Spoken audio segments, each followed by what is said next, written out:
संतरे बेचने वाली बूढ़ी अम्मा की कहानी, जिसके पास एक नौजवान लड़का हमेशा आता, हमेशा संतरे खरीदता और खरीदे हुए संतरों में से किसी एक को, उसकी एक फाक को चखते हुए कहता, अम्मा देखो ना, ये तो कम मीठा है।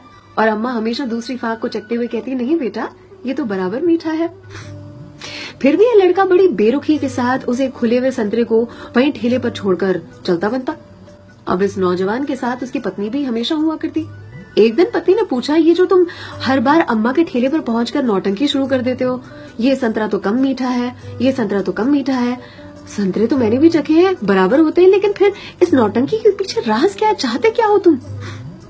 इस पर लड़के ने अपनी पत्नी को एक मीठी सी मुस्कान दी और कहा, मुझे भी पता है कि सारे के सारे संतरे बहुत ही मीठे होते हैं, लेकिन तुमने कभी अम्मा को देखा है?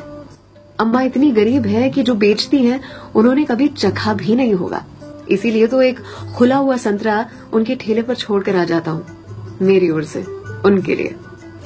अम्मा के बाजू में जो सब्जी वाली थी, उसने एक दिन कहा उनसे, आपको पता है ये जो सरफिरा आपके ठेले पर आता है संतरे खरीदने के लिए, इतनी चिकचिक करता है आपसे कि आप नाप तोल में उसे ज्यादा संतरे दे देती हो। इस पर अम्मा ने कहा कि वो कभी मुझसे संतरे की मिठास पर चिकचिक करता ही नहीं है, वो ये चिकचिक करता है मुझे संतरा खिलाने के लिए, एक छोड़कर जाता है। क्या मुझे पता नहीं है? उसकी चिकचिक में भी उसके प्यार की मिठास नजर आती है। वो कहते हैं ना कि मेरे हिस्से से ज्यादा तूने मेरी थाली में परोसा है, कितनी भी मुश्किलें दे ऊपर वाले, मुझे तुझ पे भरोसा है। छीन कर खाने वाले का कभी पेट नहीं भरता और बांट कर खाने वाला कभी भूखा नहीं मरता। अगर कोई ऐसा दिखे उसकी मदद जरूर से करे, इसी को तो कहते हैं जियो दिल से। सलाम, दुआ, वणकम, प्रणाम, सत श्री अकाल, केम छो सारू छे, अहमदाबाद आखुई मारू छे। अर्चना की ओर से।